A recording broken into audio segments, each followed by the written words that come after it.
red button.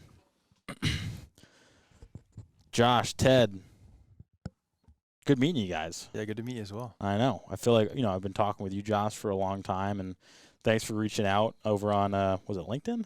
I think it was LinkedIn to start, yeah. Yeah. So it's cool to see the shop. We're here in Amesbury, right? Amesbury, Mass. Amesbury, Mass. A little trek up from Rhode Island. Ted, nice to meet you. Likewise, yeah. Thanks for making the trip up. Yeah, no problem. If you wouldn't mind just throwing that in a little bit. Perfect.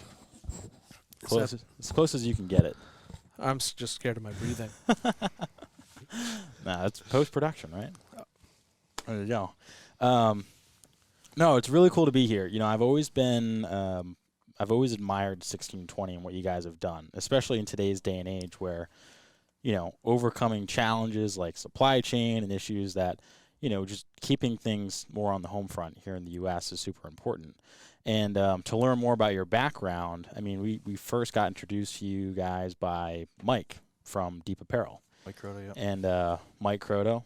Shout out to Mike Croto. Shout out. Great guy, yeah. Love that dude. Love Mike. And Matt from Deep. Really two really good dudes. So really interested in diving deep into something that Along the Keel, we're kind of taking it inshore a little bit, but at the same time, you guys both have some connections to the water. I know, you're an avid surfer, Josh. I feel like every time on Instagram, you're out surfing. Just make it look like that. Wishful thinking. But excited to dive in. So, Josh, Ted, thank you for coming. Thank you for joining us. Where did you guys get your start? Because it seems like you guys come from same but similar worlds. And, Ted, we were talking about earlier today about how you lived in Hong Kong, right outside of, in China. And then Josh being from the snow sport space and being an entrepreneur and taking these two ideas and making what is now 1620, which, by the way, the name is on point. I love the name. Some homage. Yeah. I think Ted and I both were in love with skiing and snow sports for a long time, and that's where we initially had met. I was a co-founder of a helmet brand. Ted was working on an outerwear brand, a high-end ski outerwear brand, and we would meet at regional shows to start. Mutual friends. Kind of, we were the younger dudes in the industry, right? Definitely, yeah. It was the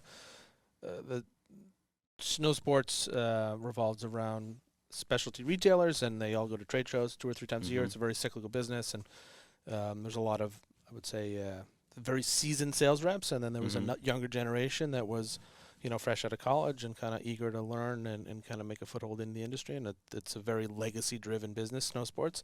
So a lot of relationship selling and stuff like that. So anyway, the younger generation, we're still connected with several of the folks that we knew from that day. It was like 15 years ago, 15, 16 years ago, and still a tight-knit group of people, and a lot still in the ski and snow sports industry. Seasoned is a good way to put the older reps. When you get an A line, you never let it go, and they're at the nice restaurants, and the younger dudes are at the dive bars at the Providence Regional Show, or the Manchester Regional Show, and the free after-hour happy hour. Nice. And nice. We always formed a good friendship, and we like to have fun, but I think we were both pretty serious about what we wanted to achieve in the snow sports side of things, and where we saw opportunity. And we both worked really hard at the roles we were in. And, as our friendship kind of grew, we spent more and more time together, and we always talked about, what we could potentially work on together. And I was pretty far along with Burn, and it was, a pretty rocket brand taking up a lot of time. And, Ted hit me up. I don't know if you want to touch on where you were at. Yeah, it was, I had the opportunity to move to mainland China. I was working the skiwear industry and just really interested in product development and supply chain and logistics, and the path to learning that through a brand was long, and the path to learning it in Asia was fast-paced, and so I had an opportunity to move over there, and Josh actually was kind enough at Burn to kind of put me on the New England Ski Show on their party poster. Ted's going to China, and so we were at that time kind of already talking about what's next, when I come back from China, what skills I'll have, and try to find an opportunity to work together on something, on some project. And so the factory that I worked in, we really specialized in outdoor technical apparel. So Musto was one of our big customers. We did all the HBX. I'm sure a lot of the viewers here will know the HBX and MPX line. We did all the Helly Hansen stuff. We did all the Volvo Ocean Race safety suits. Interesting. For years and years. And so in this factory, they'd been doing it. So it really specialized on the high-end technical side of apparel, and with the best brands. Arc'teryx was a customer, Rafa and Nerona. Yeah. And then they had a really great customer that was in the workwear space in Germany, and that was a huge portion of their revenue and of our revenue, and was where a lot of time was spent just because of the the sensitivity and the nature of the customer. So I was able to learn the workwear business in Europe, and really what they were doing was bringing technical fabrics from alpine and outdoor and the military into the workwear category, and it was growing like crazy. I mean, it was the growth that we saw in the 5 years that I was there was, larger than any consumer-facing brand in the last 10 years in the U.S. I can say it was an incredible rocket ship. Yeah. And mostly driven by the fact that this customer and this product is it's a consumer staple, right? These guys need it to do their job, and so it was some of this some inside information of what the trends were in Europe. And Josh and I were talking about hey, do we want to start a skiwear brand, or do we want to start we had a couple other ideas that were interesting. Do we want to start a factory, whatever. And workwear was something we kept coming back to, is the opportunity.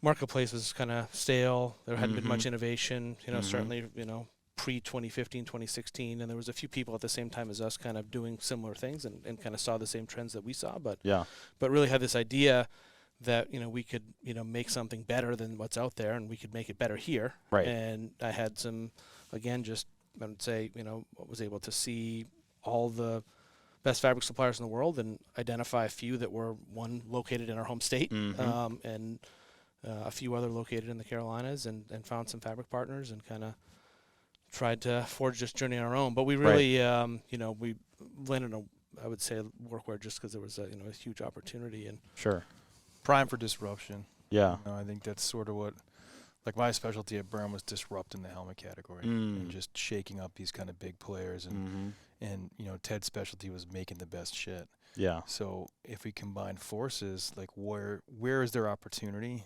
We've been selling stuff, to recreation biz, and it's a completely different customer to snowboarder on the couch in Breckenridge to a union iron worker. They're just two different guys, and they spend their money in two different kind of ways. But it was also a category we saw that, all right, there's no premium.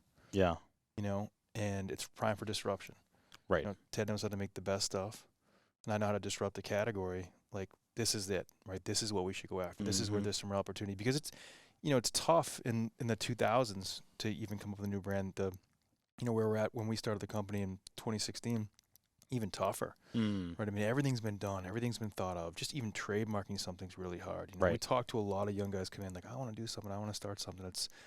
You have to find something where there's an opportunity to kind of grow, and then it kind of crystallized around where blue collar wasn't as, for lack of a better word, just really looked down upon. There was this big cultural shift where it was celebrated, and there was a skilled labor shortage, and guys were making real money.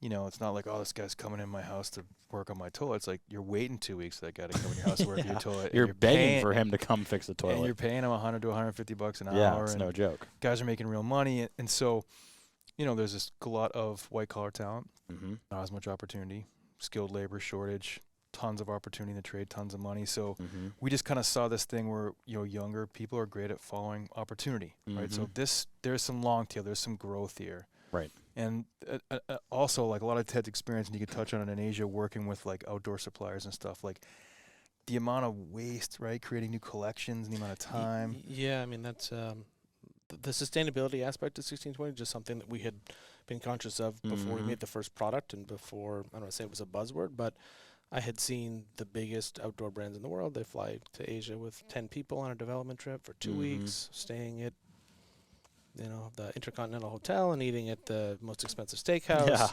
and then trying to negotiate for 5 cents on a garment. And they kind of, if they didn't spend this huge amount of money on flying over here, they may not need to negotiate for that little extra margin where, of course, the negotiation is part of the business too, but it's kind of missing the bigger picture of it. And being then, authentic to them. Yeah, and in that process, so there's a financial cost, but then they're creating these big collections that have tons of product that never even sees the light of day. That it's killed by the specialty retailer who doesn't think they can sell it, or it's killed by the factory because they don't meet the minimums, or it's killed by the fabric supplier because they can't make the fabric, or it's killed because the fabric doesn't get delivered on time to even make it into the the container before it gets sent over here. So there's so many this kind of upfront cost that with these cyclical kind of season-based businesses where they're reinventing the wheel and creating all these development trips and then the sample and product, and it's like we wanted to create iconic product that our double knee we haven't changed in 5 years, our shop pant we haven't changed in 5 years,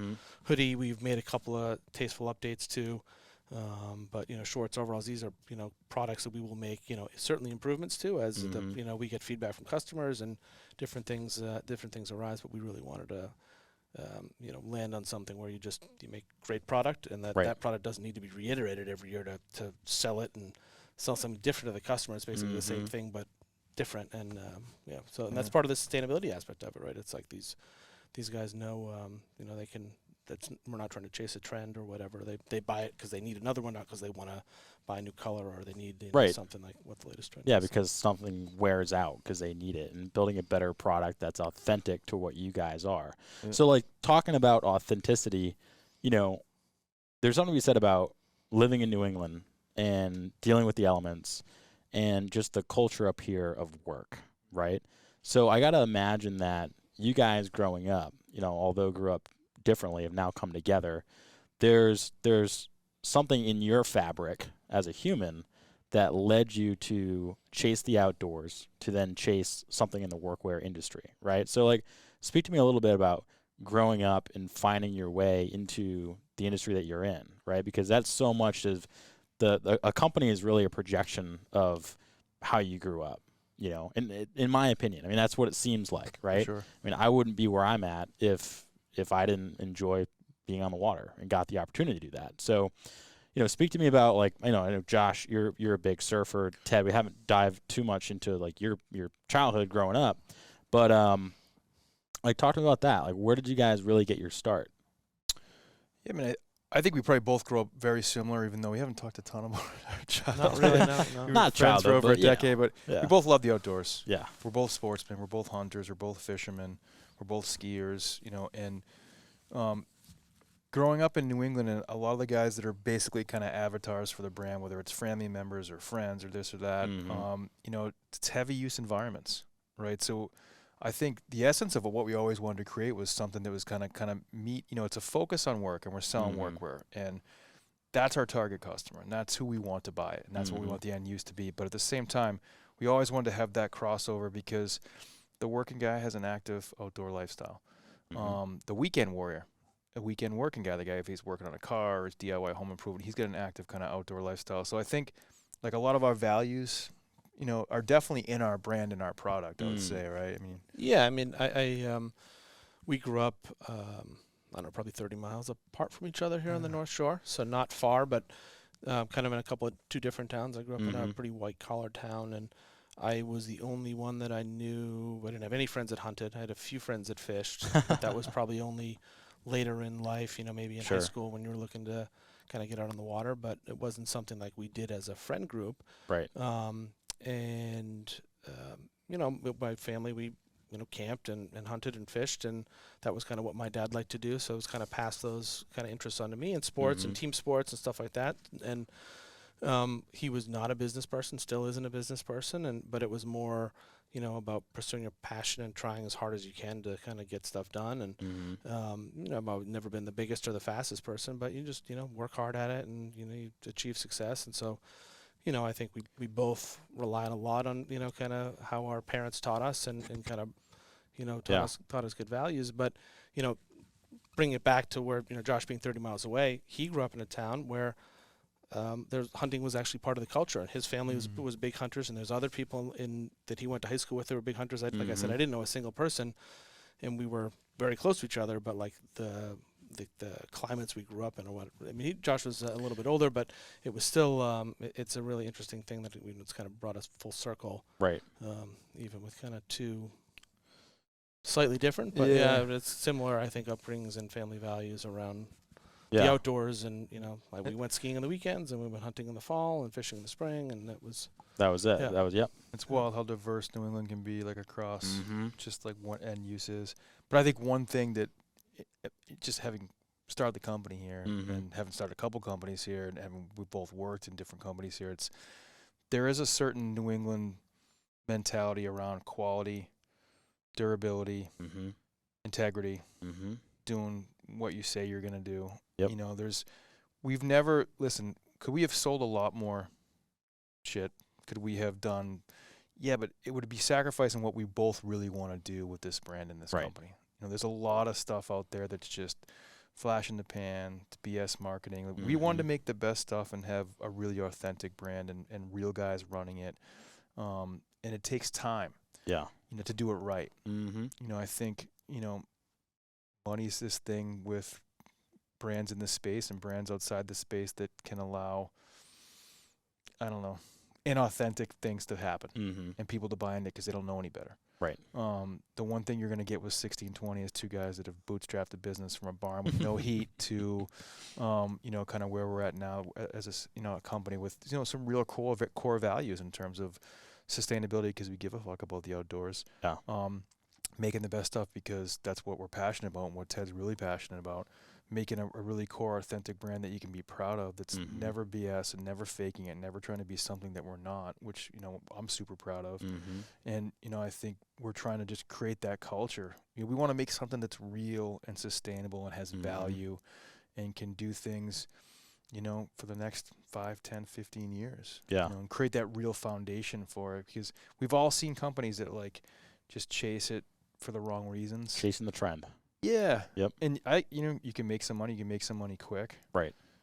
We, with Ted's relationships and his knowledge, I mean, we could be importing flannels for $10 and selling them for $80 and Right. be in a bigger place and be Mhm. driving better trucks and all that kind of stuff. But anyone can do that. Right. You can develop a product from behind a computer with a Zoom call. Like, that stuff's easy. Like, Mhm. doing what we're doing is harder. And the guys who get it, like our real customers that get it and see Mhm. what we're doing and see the product, like, that's where I think we're going to win and where we're winning and where you're going to kind of win long term. Yeah, and it's appreciated too. Like, the guys that are wearing your stuff are, like you were just saying, that you guys do a lot of stuff with some military guys, and they're sending you pictures downrange with gear that if it fails, there's a serious problem. Like, yeah, maybe you blow your inseam out, and here you're in your stateside, but like, yeah, all right, we'll go get it fixed. If you're in Afghanistan, that's another story, For right? sure, yeah. So you bring up a good point, which is there's something about New England and hard work and integrity. And it was funny when I moved to Hawaii and I was a captain out there. One of the reasons why the guy hired me, he goes, "Where are you from?" I go, "I'm from Rhode Island." He goes, "From the Northeast?" I go, "Yeah." He goes, "All right, you're hired." And I go, "What do you mean?" He goes, "Well, if you were from the West Coast, not knocking anyone on the West Coast, he'd be like, you probably wouldn't have showed up to work because the surf's hot that day." And I'm like, "Oh, all right, you got a point." But at the time, you know, I didn't really realize it until I came back, and I was like, wow, there's so much innovation, so much, like, people just want to work, right? So for you guys to be here, not only from that perspective, but also historically, right? I mean, your name's 1620 for a reason, right? So kind of speak to in utilizing kind of what you guys have learned, where the brand's going. Like, tell me about the history of it, right? Because, like, the American worker right now is at this pinnacle where there's not as many people working, right? And the blue collar does kind of get looked down upon, but now it's kind of coming back up. My brother just got back from welding school in Missouri, and now he's welding subs at EB, right? So there's this huge resurgence of guys that want to get back to work and are, like, working hard. Now, what does it mean to be kind of at the forefront of, hey, there's a guy welding a U.S. submarine that's going to go fight whomever, and they're wearing your pants? Like, how does that make you feel? I'll let you take the lead on this. Yeah, I mean, it makes us feel great. I mean, I think that's why we're doing it, right? Like, these guys have been forced to wear product that underperforms their entire career. And I mean, the new generation is one thing, and I think the new generation is, like, that's a huge opportunity and growth ahead for us. But as far as, like, a lot of guys that have never had the opportunity to wear performance fabric, or guys that have whatever mobility problems, that there's a lot of benefit to our product that's kind of that's inherent to the product, but just kind of these subtle details that make things a little bit easier for these guys to do their jobs. And thinking about that. I mean, it makes us certainly feel great that that we can contribute to that and kind of, I don't want to say champion this guy, but make sure that he has the right gear to do the job again, because I think he's been overlooked on the product side, and these guys have just been, worried about how cheap can we make the product, because this guy, wants to buy, or, can buy 5 or 10 a year, and he's spending $300, $400, $500, and it's like, why not spend that $300 or $500 on a pair of pants that's going to give you extra benefit? You're only going to have to buy 2 or 3 a year, and you're going to, 7 or 8 are going to be out of the landfill. I mean, it's still a consumable product. Guys welding, they're going to go through stuff. There's no one's going to make an indestructible paint. Anyone that does is lying. Right.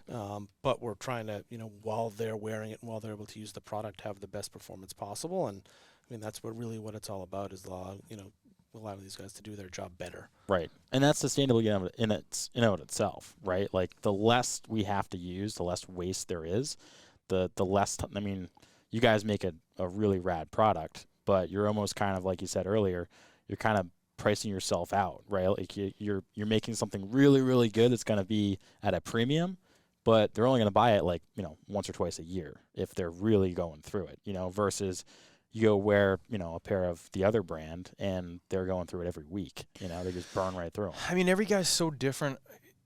Everyone's kind of hyped on, fast fashion and what's really wasteful. And there's a lot of people talking about it, plastics and products and stuff. And workwear is arguably the most wasteful clothing category. I mean, because their stuff's made to be destroyed. And still, shreds 75% of the workforce is in jeans, maybe.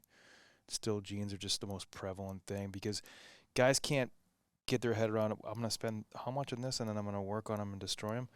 But at the same time, they have best-in-class tools, best-in-class boots. They're wearing QU if they're hunting on the weekend. They wear all nice stuff, but then they just, I'm just going to wear this, I'm going to trash it, because they're so used to stuff that gets trashed so easy. Right.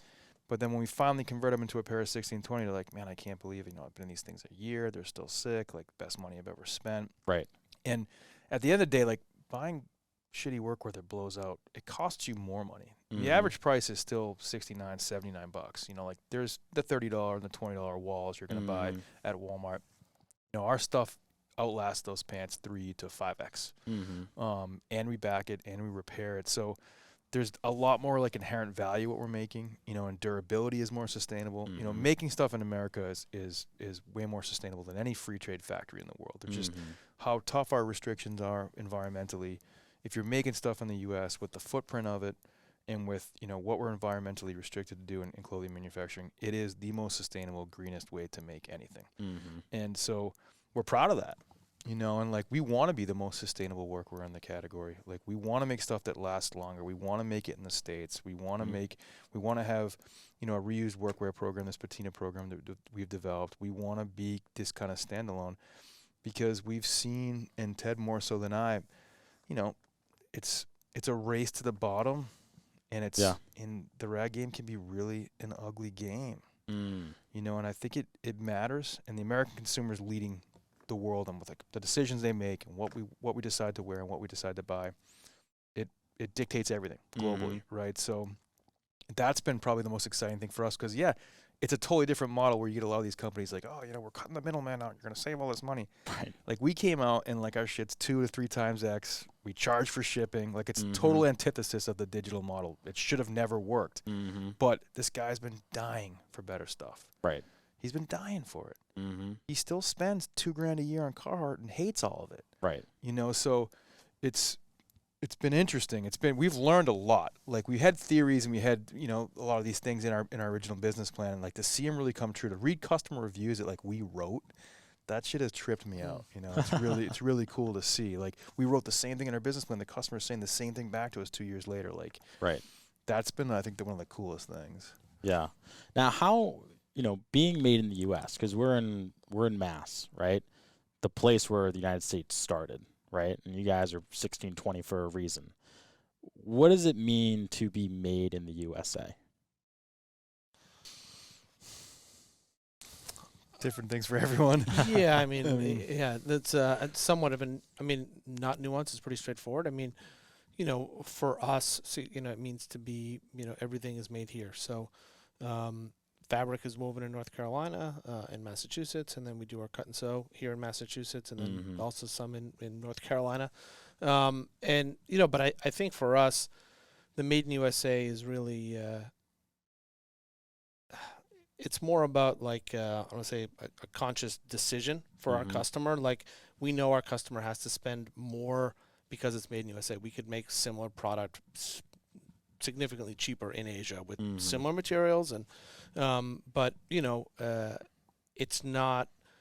I would say it's certainly not, as Josh was just kind of alluding to, as far as like the working conditions and supporting people and like supporting local communities. And it's like, a part of this, and one of our investors had said something recently where, we have 10 employees, and it's like, how does that make you feel? And it's like, you are responsible for 10 salaries, 10 people living, and it's like came up on us quick. We ended the year with last year, 2020, we ended with 3. Last year we ended with 7, and so we have 10 now. Wow. And plus we are, about 80% of a factory that employs 40 people.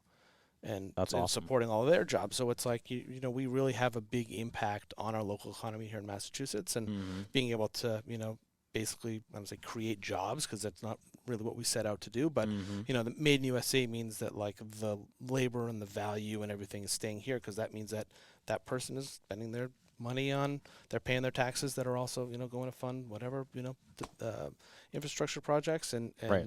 They're also, supporting their local businesses and their local community, and so it kind of pays it forward versus significant amount of that, money going into a company in Hong Kong or, somewhere else in Asia or Central America or something like that, where there's a lot of value that stays in there. Maybe you're, a lot more of that is probably going into, a corporation's pocket than actually to the worker. So yeah. No, I've always been, a big part of this podcast was developed modeling after dirty jobs. I'm sure you guys are familiar with Mike Rowe. Sure, Mike. Love Mike Rowe. Put some 1620 what is this Wrangler shit? Shout out to Mike Rowe. So, and it's, I can remember watching it as a kid, just being kind of in awe of the American worker, right? And being made in the USA.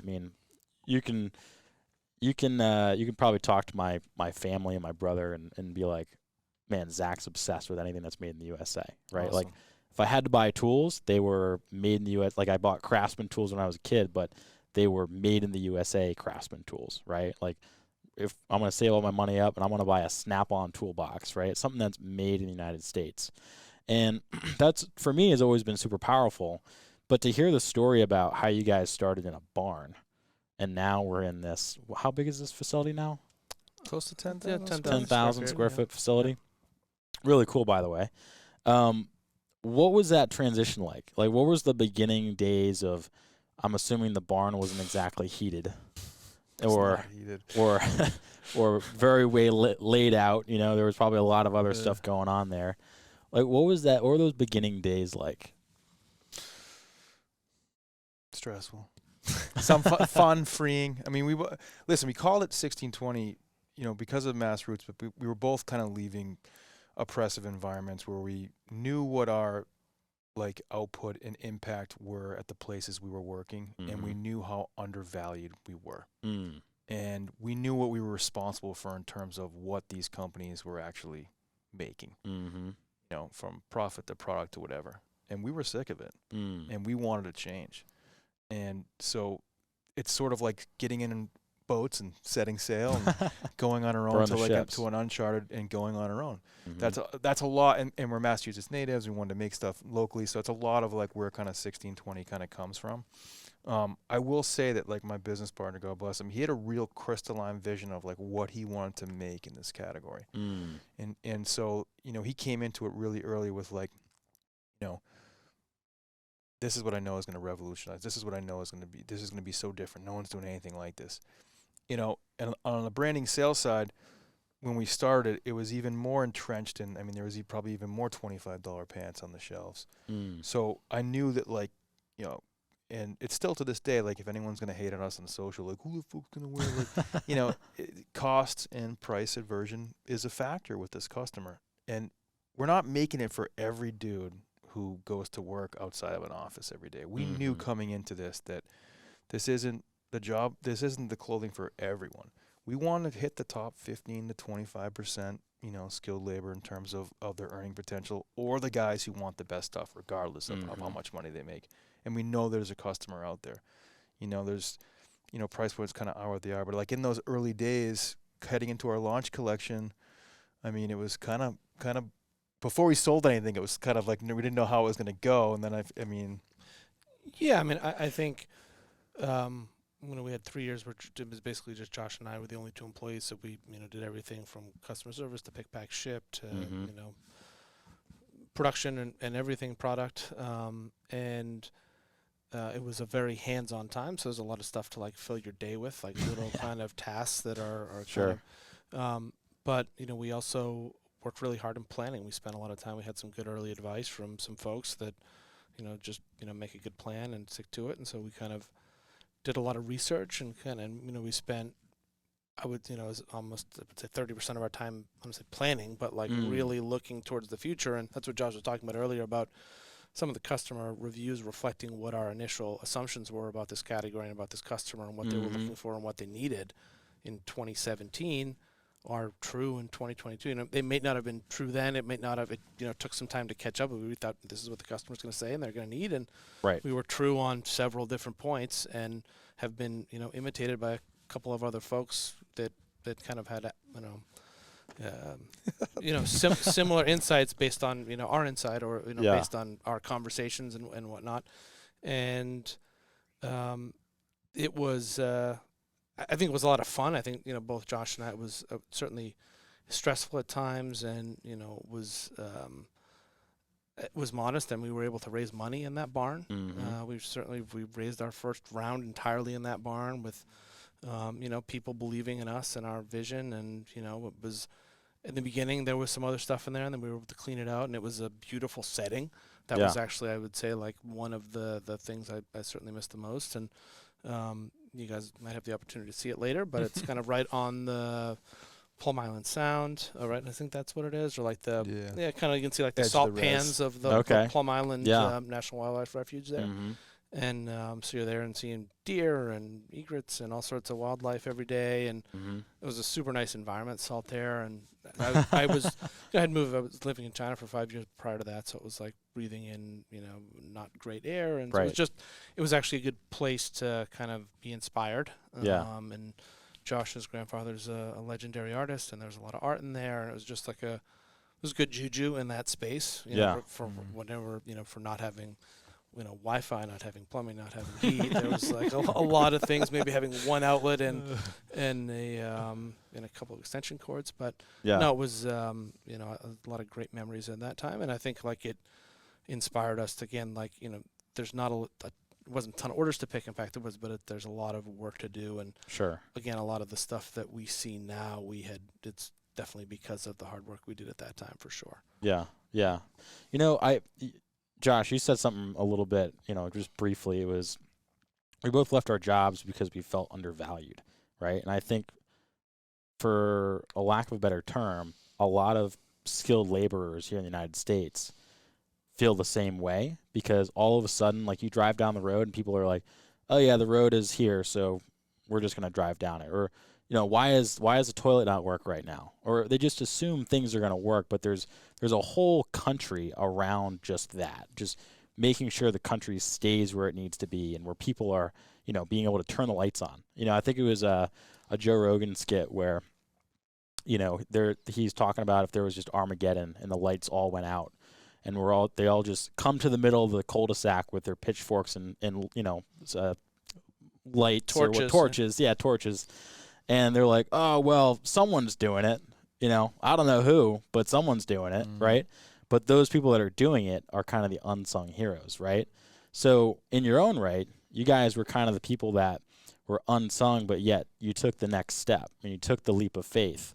Now, in that barn, I got to imagine there was probably moments where it's like, man, holy crap, we just got to keep going. Right? Like, you guys stay inspired knowing that you're serving a community that's underserved and undervalued. So what was some of the moments there where it was like, man, this is getting tough, but we're just going to keep push through it. Like, we're going to keep going. I mean, if anyone's trying to start a company or raise capital, it's challenging. And I think one of the bigger obstacles for us is just, like you were touching on earlier, like, people are so insulated to how things actually get done and how the infrastructure, guys literally risking their lives in night shifts. Like they just, white collar is completely disassociated with it. They're just completely detached. And those are typically the operators that control private equity and control places where you're kind of raising money. So different story now, but early on, it's tough. You know, they can't they make the connection of like a plumber's going to pay this much for a pair of pants, because like when a guy's coming to hang cabinets in their house, they're not even talking to that person. Their wife is, right, or their interior decorator is. So there's a big kind of detachment there. So, you know, raising capital is not easy. And it's definitely not easy when you're just starting out and it's a business plan, it's a concept, and it's unproven. And we had some insane meetings. Worked all of these connections to have some insane meetings with some amazing people that have all given us great advice, and it was all kind of led us to where we're at right now. But those are challenging times, because if you're selling anything online, it takes money to make money. You have to be in a position, and Ted and I both come from pretty modest places, you know, like small schools. We're not like, you know, Harvard biz grads, and we don't have these insane networks that a lot of people that are able to put together very successful startup companies just based upon their network and friends and family net worth and all this kind of stuff. And not that we're crying poor or anything, but like we had to really do it from scratch, like all these relationships and all these ideas. And yeah, I mean, absolutely scary moments for sure. You know? Yeah. Luckily, we definitely proved something and proved something to the category and disrupted it, you know. And from our launch collection till now, and I don't want to jinx us, but it's been growth. It's been growth, yeah. It's been growth. Yeah. You know, and it just goes to show that everyone undervalued the guy you see in a bucket truck. Yeah. You know, when you're driving home from work. Yeah. Everyone undervalued this customer. You know, they don't think that, they don't see what's in his garage. They don't see the $25,000 motorcycle or the $40,000 boat. People are just detached. Like to make money, you got to do this, and you got to be on the train, and you got to. It's just it's changing big time now. But when we initially started, it was still very much, you know. And I'll be 46 in September. So like when I was graduating high school, my friends that have decided to go into the trades or go into a trade school or anything, and they weren't going to college, it was like, oh, you know, what's going to happen to so-and-so. Right. With his 2 vacation homes.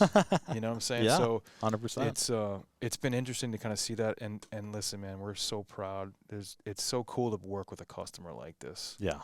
You know, it's just the guys who come in this building and buy our stuff, and some of our great customers that are out there, when you talk to them, and they're just so real. You know, that's why we're not worried about what we're doing. Right. Because you cannot bullshit this customer. I don't care how much you spend on Facebook ads. You can't. Yep. It's all about what you make and how good is it. Yeah. And shit product is shit product. That's all there is to it. Yep. 100%. Yeah, I couldn't agree more. I mean, and like I said earlier, you guys are making product that really matters. You know, like as a captain and being out there and doing rescue work, salvage work, like being on the maritime industry, like you step on a boat and something doesn't work, well, that could totally curtail your day and, you know, prevent you from doing your job, you know. And having a good pair of pants and having a good pair of gear is super, super important. So what I'm really curious about is it's not often we get to talk to partners in a business, right? Because a lot of times it's like there's one person here, and then there's investors, or maybe they're just starting out and they're just getting started. And it's been really neat to be able to interview almost, I think, coming up on like 90, almost to 100 now. So it's been a lot of fun. But I think you guys are maybe because it was Matt and Mike from Deep, and then maybe a couple other ones that we've done where there's partners. So you guys met, right? Working in the same industry, but decided to come together. And that's kind of like Tyler and I we've recently decided, all right, we're going to do this thing together, right?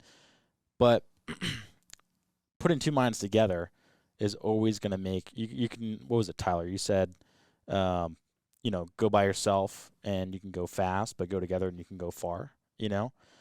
I like that, Tyler. Yeah, Tyler's a smart guy. Cool. Should write that on our wall in here. That's steal it. that mantra. That's it. So, And another thing that I always take, and you pointed out the hook and gaff sticker. Michael Sims said, building a brand that lasts.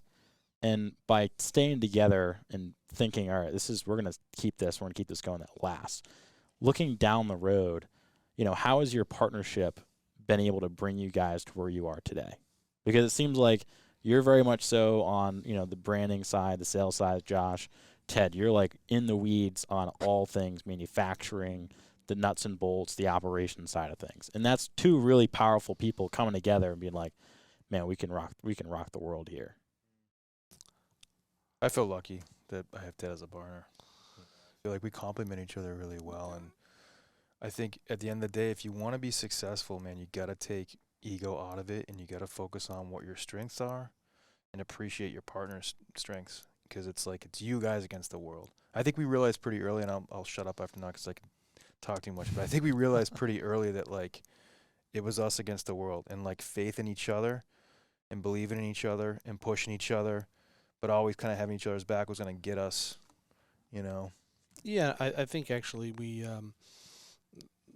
have different points of view on certain things, but we have similar points of view on the things that matter. And so it's allowed for a good push and pull and discussion, and it hasn't been yes Ted or yes Josh. It's been let's figure out what's the best for us as a partnership and us as a business, and what's going to drive this thing forward the fastest. And we've both said it, but we've been fortunate to get some really good advice from advisors and investors over the years, and staying on the field and making sure that we maintain cash in the business, and don't lose money, don't spend more than just general rules to live by in life, right? Don't spend more than you make, and some of these other things, which is the antithesis of what most startups are, investors kind of pour money into them to burn money to kind of grow the business, and they worry about profitability later. But as we see in what's going on in the public markets, that doesn't always work out. So, right. We've been conscious from day one to manage the business from a, the aspect of we want to build a brand that's going to last a long time. We want to build great product, and the other stuff we'll figure out later as it comes, and really focus on those two key things and not lose sight of those two key things. And, I think if it was just me, and I'm not going to speak for just Josh, but I probably would have run out of money by now.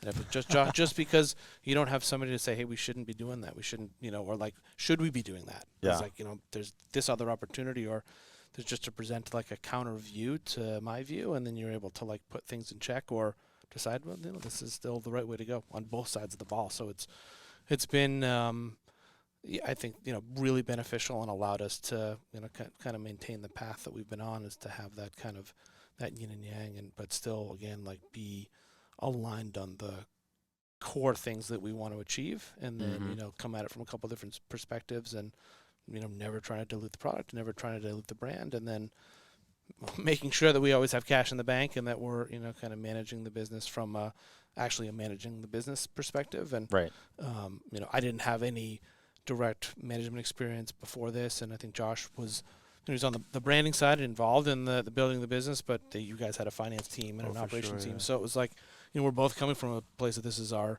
kind of first time as actual figure it out. The two senior executives that have to figure it out. And so the yin and yang works really well to kind of balance this out. And it's I saw a meme the other day. This isn't related to this, but I saw a meme the other day that was there's two types of people in the world. I want to go to bed at 10, or I want to go out at 10, Yeah. and they marry each other. Yeah, And this is Josh and I was but it's anyway. No, but listen, partnerships are tough. Yeah. Ted and I, we've had our battles, but I think at the end of the day, we just respect each other a shitload. Yeah. And we both want, like Ted alluded to, we both want the same thing. Mm-hmm. We both really want this to be as successful as it can, and we have a responsibility to the people that have believed in us and invested in us and their time and their money, and the people that have bought our gear. Yeah. To not change our core value is what we're doing. Mm-hmm. It's really easy to do. Yeah. And it's and we're looking at, all that stuff gets presented to us a lot. There's a lot of opportunity to sell out. There's a lot of opportunity to do a lot of different things, and we're just, we're head down. And we just want to make it the best brand and best product that we can, for the right reasons. Right. How do you guys navigate those waters? Like, how do you say, this opportunity sounds great and it's awesome, but you know what? Doesn't quite fit the mold. Or that does sound like a good opportunity. Like, let's actually chase that and see where it goes. And if it doesn't work, like, no problem. But if it does, I mean, that's a totally new market.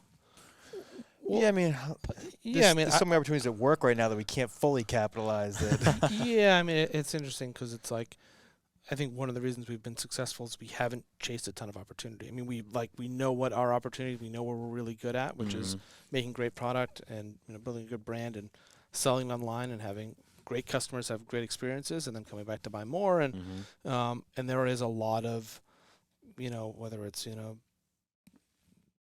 there's a lot of rabbit holes to go down, and I think we've been really good. Again, this is like this yin and yang of like not going down too many rabbit holes, and like we're actually. The opportunities generally present themselves when we go out and find them, and then we're able to kind of control the opportunity more than being passive. And like the stuff that comes and people that try to come to us is more, I don't know, not that we don't look out for it, but I just feel like the best opportunities come from things that are like we determine is best for the business, and we need to go and find the best way to solve this problem or to get this opportunity and capitalize on it. Versus like. There's a lot of, especially right now, there's a lot of people sending a lot of cold emails, offering to do a lot of different things and a lot of opportunities, and it's like, it's very difficult to navigate that. But then when we say, all right, well, this is what we need to do, and we go and lay the problem out, this is what we need to solve, and I think the outcome ends up being much better. It's not always get the opportunity to spend as much time as you want on making decisions like that, but. Yeah, I think it's like I said, when we go out and try to find what the best solution is always the best outcome versus just kind of being sold into something. I don't know. Yeah, man, I think like the business too at this stage, like we execute on some things really well and some things we don't execute on really well. And I think there's so many things that are already in motion that we know what the ROAS is, or we know what the ROI is, and we know we can execute them better, where that kind of limits, not that it puts like blinders on you, but it's sort of like, all right, this is proven and we do this. Why would we schism out this? Because we still haven't totally nailed this avenue of our business or this or that. So right. And those are like businesses, any business that's growing faster than, because we've doubled or more than doubled the business the last 4 years. Wow. So it's the pace, so we know it works, and there's a lot to it. Yeah. Like we just, to be honest, like we need help. So if anyone's out, no, but like we need more bodies. Yeah. And we need to continue to grow the business, and we need more people in the field to kind of help us do it. Sure. But like Ted's saying, I think like if we were just stuck in this limbo and we're like, I wonder what's going to happen today, you'd probably be more a little scattered for opportunities to kind of pop up this and that. The serious ones we know, and we'll vet together and we'll look at them. But there's. Like I know, like on the sales and marketing side of the ball, like there's a shitload of stuff that I need to execute in a better way, which kind of keeps me more just in line and not kind of jumping around and wasting time on stuff that isn't gonna be time well spent. Right. Yeah. Another thing that Michael says is time well spent. Well, he's also a watch company, so a little pun there for sure. So as you guys kind of continue and trot down this path, right, and where do we see 1620 moving in the next 5 years, right? I mean, there's a lot going on right now in the United States, just a lot of random stuff, right? We could just leave it at that.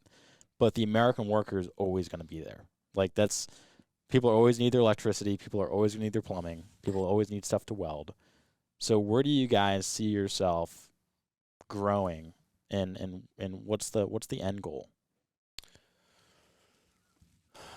I mean, the end goal is the same as the original goal, which is to continue to make the best product for this customer. And I think that includes expanding the product options that we have. We think there's some big opportunities on the more industrial side of this business. There's a lot of big companies that all buy uniforms and products, apparel for their customers. And we think we make great product that benefits workers, that is safer on the job, that it reduces fatigue, that's actually like, and we know actually on the microcosm scale that we have had some success selling into the B2B market on the small to medium and say like fairly large size, and so I think that we can certainly be a major player in that B2B business, and selling to the best corporations that also make stuff here, whether it be a car factory or a beer company, or right now again they're all forced to buy the same antiquated product because it's focused on price and focused on what the bottom dollar is, not focused on things that benefit the end use. And I think that making retaining and keeping workers and making things more efficient, and by giving them better stuff to wear and better uniforms and making them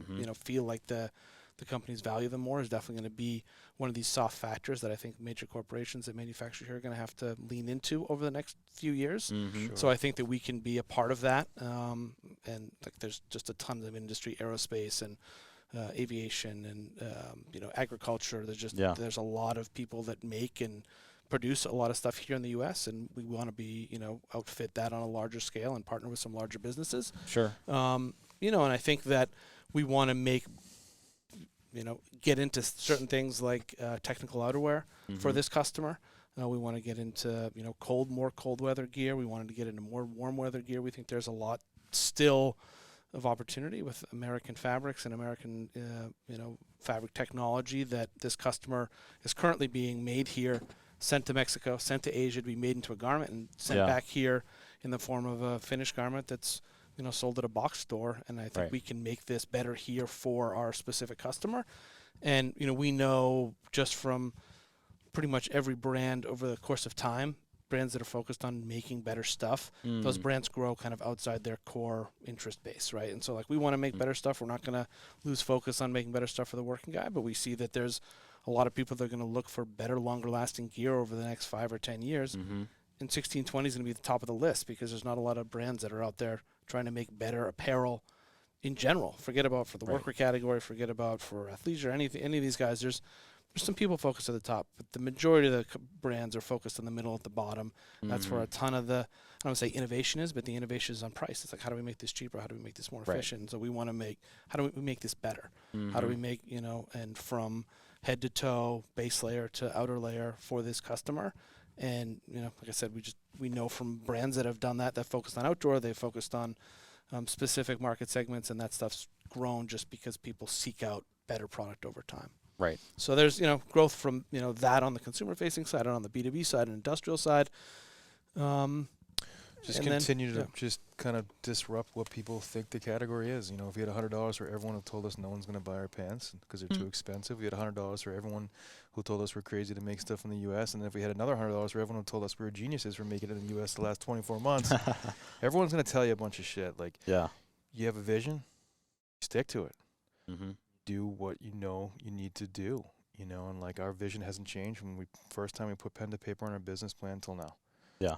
And I think at the end of the day, the consumer can smell authenticity a mile away, just like they can smell bullshit. And that's what we're trying to do, is do the real stuff. And again, like Ted said, we lead with product. We're just all about making the best stuff in this category.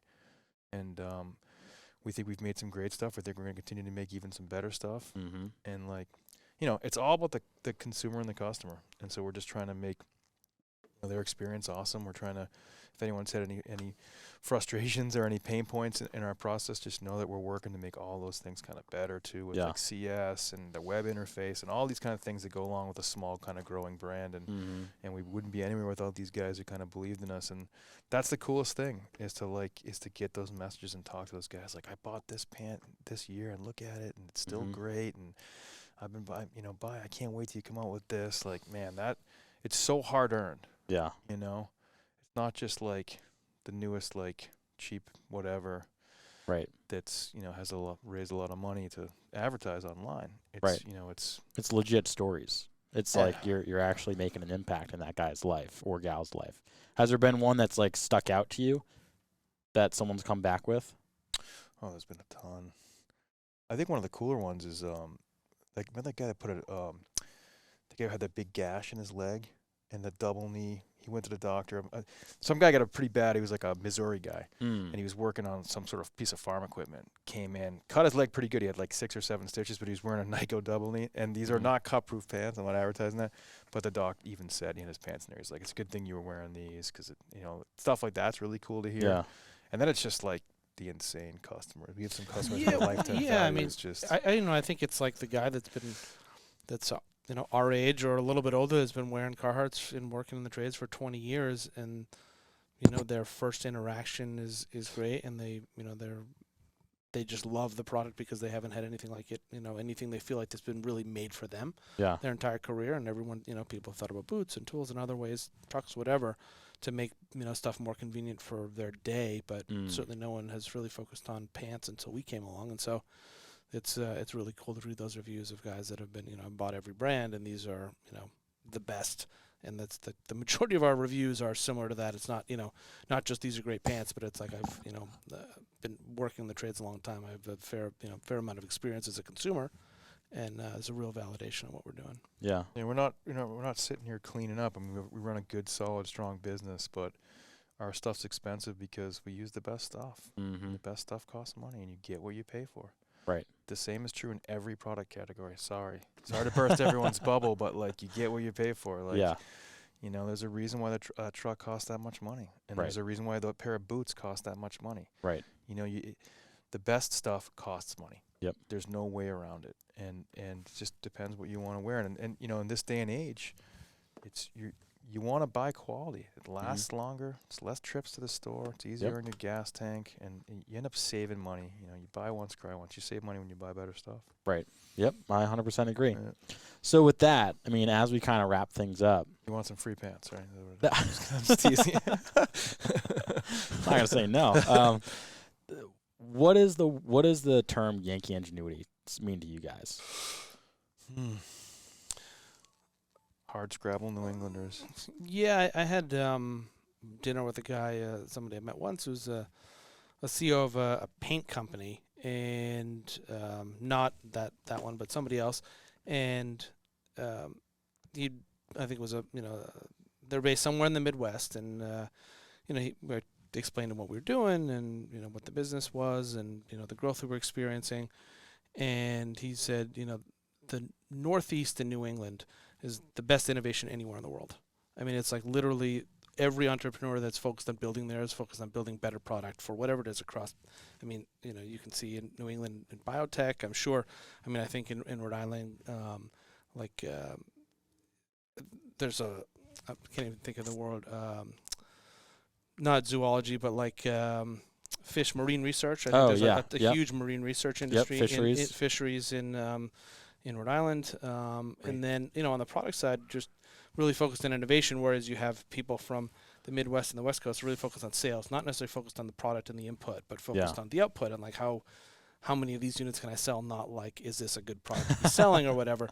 And it was a really, this was like 3 or 4 years ago. It was a really interesting observation where it's like you step back and you look at like this area and where we grew up and the 200 years or 300 years before we were, born, and the innovation and the Industrial Revolution that happened here, and just the innovation that went into that. And maybe we originally had taken the technology from elsewhere, but it was at a scale that nobody had ever seen before, and used really to, change the course of the history, basically, by clothing people and providing some of these things on a mass scale that was then used in auto manufacturing and similar, these processes that were adapted to kind of every industry that you see today.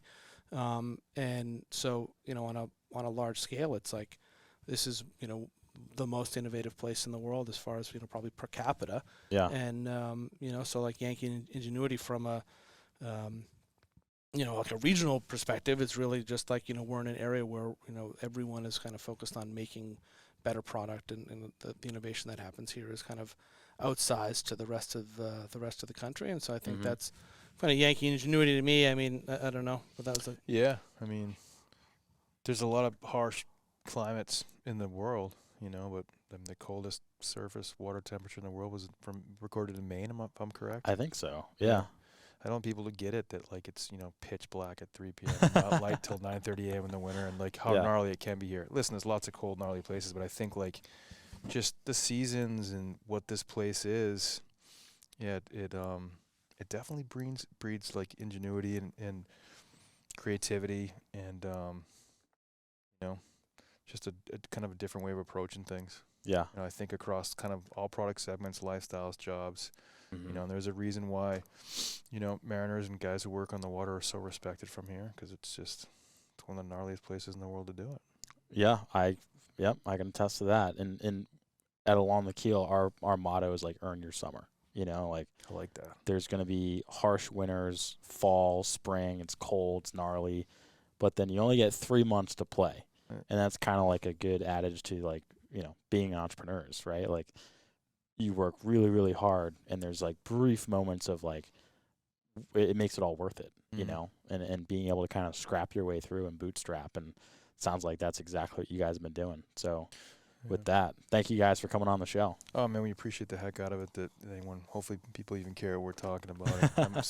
We appreciate that people, care about what we're doing, care about the brand, and we welcome all feedback and any kind of communication. Always hit us up. If you're in Massachusetts and you're close to Amesbury, we have a full showroom here. Come in and see us. Come say hello. Try some stuff on. We do a great holiday gifting program. If you want to make sure your boss gets you some dope shit for Christmas, hit us up. It's the best stuff. But yeah, thank you. It's cool, and we're big fans of what you do as well, Zach. So thanks, appreciate that. You too, Tyler. Don't forget about Tyler. Yeah. Cool. Thanks, guys. Yeah. We'll see you soon. Thank you very much. Cool. Ready to go.